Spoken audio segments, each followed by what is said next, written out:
بسم اللہ الرحمن الرحیم۔ السلام علیکم۔ میری شادی کو 3 سال گزر گئے تھے، مگر ان 3 سالوں میں اللہ تعالیٰ نے مجھے اولاد کی نعمت سے نہیں نوازا تھا۔ اب تو ساس کے بعد میرے شوہر کی آنکھوں کے تیور بھی بدلنا شروع ہو گئے تھے۔ کبھی کبھی ان کے لہجے کی سختی دیکھ کر میں اندر تک کانپ جاتی۔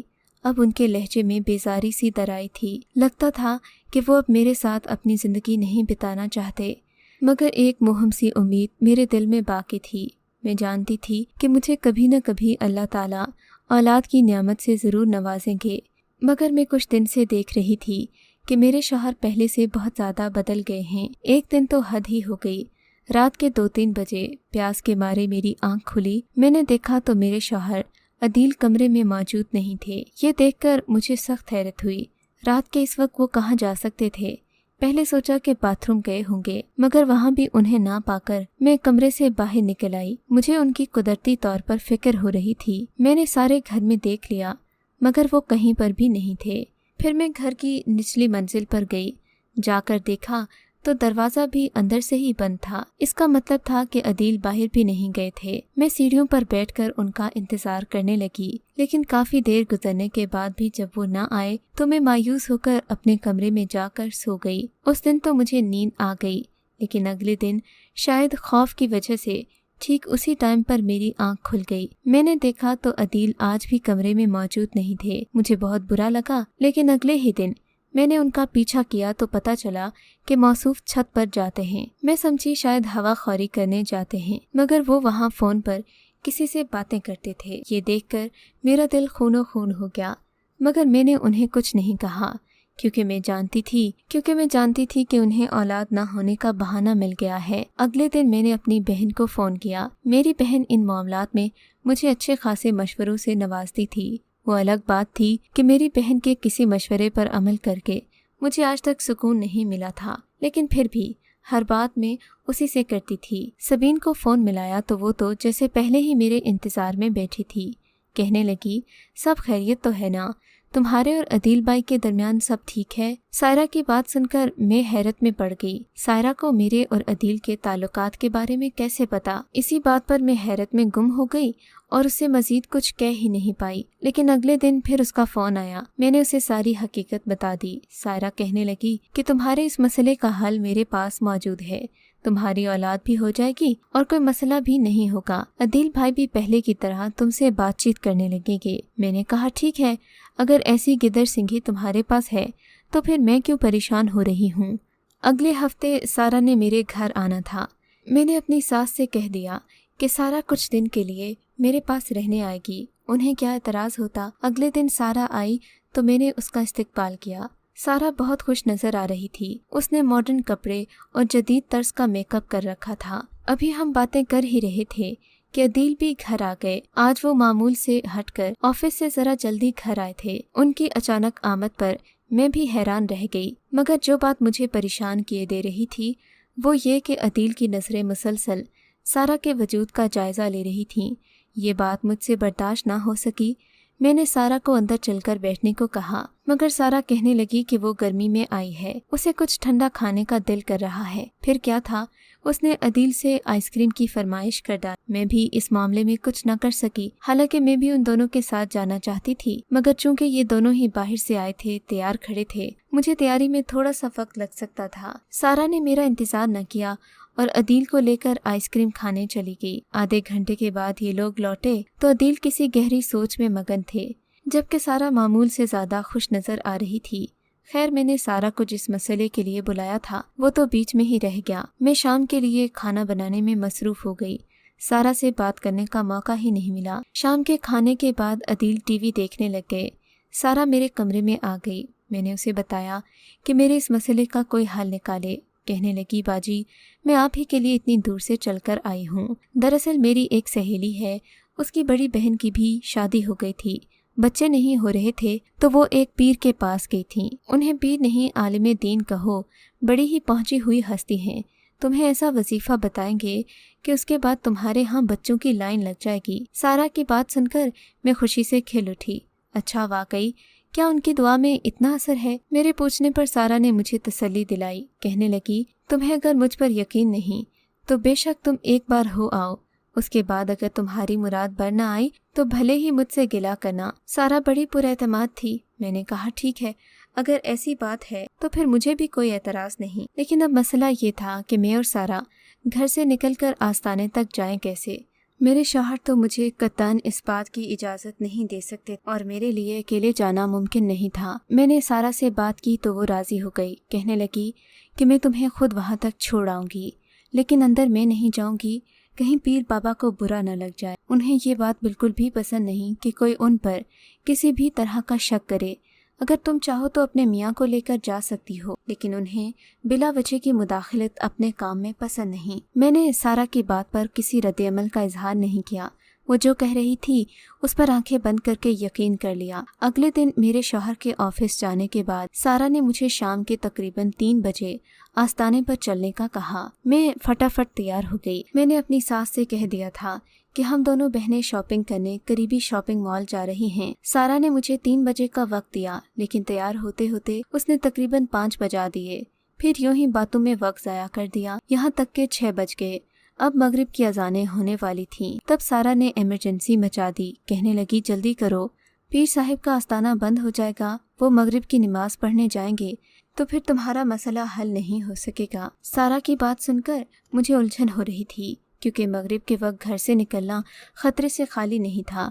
मेरे शौहर भी घर आने वाले थे, लेकिन सारा कहने लगी कि हम दोनों को अभी जाना है, वरना ये दिन दोबारा नहीं आएगा और फिर मैं खाली हाथ रह जाऊंगी। सारा की बात का यकीन करना ही पड़ा और हम लोग 10-15 मिनट में घर से निकल गए। सारा ने कहा था कि पीर साहब का आस्ताना नज़दीक ही है, तुम वहाँ जाते ही दम डलवा देना, उसके बाद बाकी की कार्रवाई बाद में होगी। सारा के कहने के मुताबिक आस्ताना तो करीब ही था, लेकिन वहाँ जाते हुए हमें तकरीबन आधा घंटा लग गया। उस वक्त मगरिब की अजानें हो चुकी थीं, हल्का हल्का अंधेरा फैल रहा था। पीर जी के आस्ताने पर पहुंचकर सारा ने जल्दी से अपना फ़ोन लिया और वहाँ से चलती बनी। कहने लगी कि मुझे कोई ज़रूरी काम पड़ गया है, अब तुम जब तक पीर साहिब के पास हो मैं वापस आती हूँ, तुम्हें फिक्र करने की ज़रूरत नहीं, मैं यहीं आस पास हूँ। सारा न जाने कहाँ गायब हो गई। मैं बदहवासी में उससे पूछ भी नहीं सकी। खैर, मैंने आस्ताने का पर्दा हटाया। सामने एक खुला हॉल नुमा कमरा बना हुआ था। मैं बेखौफ खतर हॉल के अंदर दाखिल हो गई। वहाँ पर वेटिंग रूम की तरह की कुर्सियाँ लगी हुई थीं। मैं कुर्सी पर बैठकर पीर साहिब का इंतज़ार करने लगी। यहाँ कोई खादिम वगैरह नजर नहीं आ रहा था। मैंने देखा ये कमरा मुझे किसी घर की तरह मालूम हुआ। ऐसा तो नहीं लगता था कि यहाँ कोई पीर फकीर रहता हो, क्योंकि इस घर में लोगों की चहल पहल बहुत कम थी, बल्कि यहाँ तो कोई भी नहीं था। घर बिल्कुल खाली था। मैं रह रहकर सारा को कोसने लगी कि मुझे कहाँ ले आई है। फिर सोचा शायद पीर साहब मगरिब की नमाज पढ़ने गए हों। मेरी बेचैनी हदों को छू रही थी। शौहर की फिक्र भी हो रही थी कि यकायक कमरे का दरवाज़ा खुला। ये दरवाज़ा एक और पर्दे के पीछे था, इसलिए मैं इसकी मौजूदगी से बाखबर नहीं थी। इस दरवाजे के पीछे एक कमरा था। कमरे से निकलने वाला आदमी किसी तौर पर भी पीर फकीर तो दूर इंसान भी नहीं लगता था। उसके कपड़े ऐसे थे कि उसका वजूद भी पूरी तरह ढका हुआ नहीं था। एक ढीली सी लंगोटी पहन रखी थी, जबकि उसकी तौन बाहर को निकली हुई थी। उसे देखकर मुझे लगा कि ये कोई शराबी है। मैं उठकर वहाँ से जाने लगी कि उस शख्स ने आगे बढ़कर हॉल का बड़ा दरवाज़ा बंद कर दिया। मैं हक्का बक्का उसे देखने लगी। आप कौन हैं और ये दरवाज़ा क्यों बंद किया? मैंने झिझकते हुए सवाल किया। मेरे पूछने पर उस आदमी की आंखें लाल सुर्ख हो गईं। उसकी आंखों में सुर्ख डोरे देखकर मैं रूह तक कांप उठी। मुझे कुछ देर घूरने के बाद वो शख्स कहकहा लगाकर बोला, अरे तुम्हें नहीं पता, तुम्हें यहाँ शुमाइला नहीं छोड़ गई? शुमाइला मेरे लिए अक्सर लड़कियां लाती है, बदले में मैं उसे अच्छे खासे पैसे देता हूँ। मैं उसकी बात सुनकर हक्का बक्का रह गई। कौन शुमाइला? मैं अपनी बहन सारा के कहने पर यहाँ आई हूँ। उसने कहा था यहाँ किसी पीर साहिब का आस्ताना है। आप मुझे गलत मत समझें, मैं यहाँ दम डलवाने आई हूँ, मैंने गुस्से से कहा और बाहर जाने लगी कि उस शख्स ने मेरा हाथ पकड़ लिया। जाती कहाँ हो? मैंने तुम्हारी पूरी कीमत अदा की है, इस तरह नहीं जाने दूंगा। मैं अपना हिसाब चुकता करके रहता हूँ। उस शख्स की खबासत देखकर मुझे बहुत गुस्सा आया। दिल चाहा कि इसके मुंह पर थूक दूं, लेकिन हालात की नज़ाकत को समझते हुए मैंने अक्लमंदी से काम लिया और संभल कर जवाब दिया, देखिए आपको भी कोई गलत फहमी हुई है। आपके लिए शुमाइला जो लड़कियां लाती है, मैं उनमें से नहीं हूँ। वो लड़की यकीनन कोई और होगी। मेरे कहने पर वो खबीस मुस्कुराने लगा। उसके इस तरह हंसने पर मुझे बहुत गुस्सा आया, लेकिन मैं अपने गुस्से का इजहार नहीं कर सकती थी। इससे पहले कि वहाँ कुछ और होता, बाहर का दरवाजा धड़ाधड़ बजने लगा। मुझ समेत वो पीर भी हवास बाख्ता रह गया। मजबूरन उसे दरवाजा तो खोलना ही था, लेकिन दरवाजा खोलने की नौबत नहीं आई। दरवाजा धड़ाम से नीचे गिरा कि शायद आने वाले को बहुत जल्दी थी। वो बहुत गुस्से में था और फिर ये देखकर मेरे तो कदमों तले से जमीन खिसक गई कि दरवाजा खुलने पर सामने मेरा शौहर और मेरी बहन सारा खड़े थे। सारा की आंखों में अजीब सी बेजारी और मेरे खिलाफ नफरत था। मुझे देखते ही बोली, बाजी, आपने तो कहा था आप अपनी सहेली से मिलने आई हैं, फिर ये कौन है? सारा का बदला हुआ लहजा और उसकी बात सुनकर मैं तो अंदर तक कांप गई। सारा, तुम ही ने तो मुझे। क्या हो गया है बाजी? मैंने कब कहा आपसे? मैं तो आज ही आई थी। सारा यकदम अपनी बात से मुकर गई। अदील गुस्से में आगे बढ़े और मुझे बाजू से घसीटते हुए बाहर ले आए। उस पीर या फकीर का हुलिया भी इस तरह का था कि किसी भी शख्स को मुझ पर बदगुमानी हो जाती। मैंने जरा सी अपने शौहर को सफाई देने की कोशिश की तो इन्होंने आओ देखा न ताओ बीच बाजार में मुझे तलाक दे दी। तलाक के अल्फाज सुनकर मैं अपने होशो हवास से बेगाना हो गई। मेरे शौहर ने मुझे वहाँ से उठाना भी मुनासिब नहीं समझा और सारा को लेकर चलते बने। सारा जो मेरी बहन थी, उसे भी इस कड़े वक्त में मेरा एहसास न हुआ। उल्टा वो मुझ पर इल्ज़ाम लगाकर मेरे शौहर के साथ चली गई। मैं अपने आप को कोसने लगी कि क्यों सारा के कहने पर यहाँ आई थी। अब यहाँ से कहाँ जाऊँगी? मुझे उस पीर का भी डर लगा हुआ था कि न जाने कब वो कमरे से निकल आए और मेरी तन्हाई का फ़ायदा उठाने की कोशिश करे। मैं वहाँ से गिरती पड़ती चल दी। मेरी तो आंखों से आंसू बह रहे थे। यकीन ना आ रहा था कि अपने भी इंसान के साथ ऐसा कर सकते हैं। मैं थोड़ी दूर ही चली होंगी कि एक कार मेरे करीब आकर रुकी। कार में एक मुअज़्ज़िज़ किस्म का नौजवान बैठा हुआ था। मैंने उसे हाथ के इशारे से कार रोकने का कहा। उसने मेरी मदद की और मुझे लिफ्ट देकर अपनी कार में बिठा दिया। नौजवान शक्ल सूरत से बहुत मुहज़्ज़िब लग रहा था। वो भी शायद यहाँ अपने किसी काम से आया था। गाड़ी घुमाकर वो दोबारा उसी आस्ताने के करीब ले गया। उसको देखकर मैं एकदम डर सी गई कि पता नहीं अब इसके क्या इरादे हैं। लेकिन फिर जल्द ही उसने अपनी गाड़ी वापस पीछे को मोड़ी और बड़ी रोड पर डाल दी। अब वो मेरी तरफ मुतवज्जे हुआ। जी मोहतरमा, आप बहुत परेशान लगती हैं, क्या हुआ है? खैरियत तो है? मैं आपकी मदद कर सकता हूँ? नौजवान ने मेरी तरफ देखकर पूछा। मैंने कहा, भाई, मैं अपने घर से दरबदर हो गई हूँ। एक पीर साहिब के मिलने के चक्कर में मैं अपने शौहर और अपने घर को बर्बाद कर बैठी। मेरा इस दुनिया में कोई नहीं। अगर आप मेरी मदद कर सकते हो तो मुझे एक रात की पनाह दे दो, मैं आपकी शुक्रगुजार होंगी। नौजवान मेरी बात सुनकर सोच में पड़ गया। गालिबन वो शरीफ घराने का मालूम होता था। कुछ तगोदो के बाद उसने मुझे अपने घर रखने की हामी भर ली। मैं उसकी शुक्रगुजार हुई और उसके घर आ गई। उसका घर कोई बहुत बड़ा महल तो नहीं था, लेकिन किराए का 3 कमरों का छोटा सा ये घर नफासत और खूबसूरती से सजा हुआ था। नौजवान ने कहा कि मैं आज रात को यहाँ रह सकती हूँ, उसके बाद वो मेरा बंदोबस्त कहीं न कहीं कर देगा। नौजवान बहुत ही माकूल शख्स लग रहा था। उसकी बात से मुझे बहुत इत्मीनान हुआ। खैर, उसने मुझे खाना वगैरह भी पेश किया और सोने के लिए मुझे इस कमरे में छोड़कर चला गया। मैं सारी रात अपनी जिंदगी के बारे में सोचती रही। जिंदगी ने मुझे दिया ही क्या था? औलाद की खुशी तक तो मुझे ना मिली। शौहर ने भी आज एक गलत फहमी की बिना पर छोड़ दिया। वो तो गालिबन मुझसे पहले ही जान छुड़ाना चाहते थे। मैं खुद को कसूरवार ठहराने लगी, लेकिन शायद मैं नहीं, मेरी किस्मत खराब थी। सुबह हुई तो मेरी आंखें सूज चुकी थीं। सारी रात मुझे नींद नहीं आई थी। अब्दुल बासित ने मुझे नाश्ता करवाया और खुद ऑफिस चला गया। उसके अच्छे सलूक पर मैं हैरान भी थी, लेकिन मर्द को भेड़िया बनने में देर नहीं लगती। मैं जल्द अज जल्द यहाँ से जाना चाहती थी। शाम को वो आया तो मैंने उसको यहाँ से जाने का कह दिया। उसे इस बात पर कोई एतराज़ नहीं था।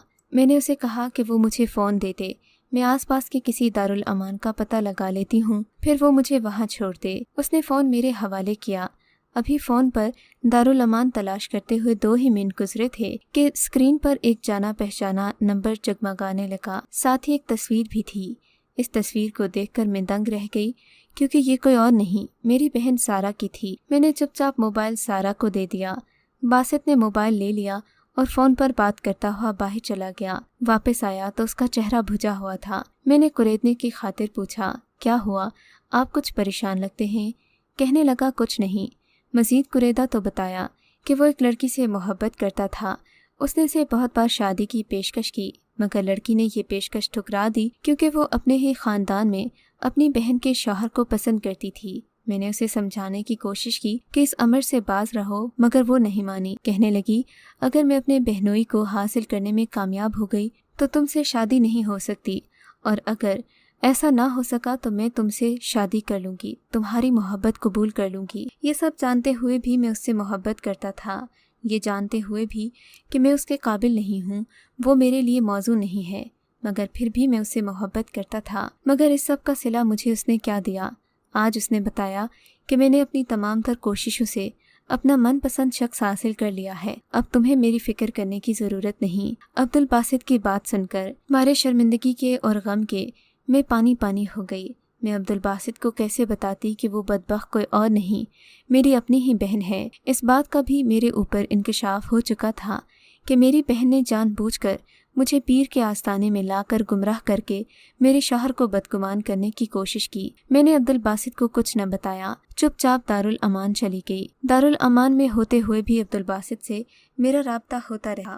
اس نے مجھے بتایا کہ اس لڑکی نے اسی شخص سے شادی کر لی ہے جسے اس نے بڑی منتوں مرادوں سے حاصل کیا تھا۔ عبدالباسط کی باتیں سن کر میرا دل کرچی کرچی ہو جاتا۔ میں نے اپنی چھوٹی بہن کو اپنی بیٹیوں کی طرح پالا تھا۔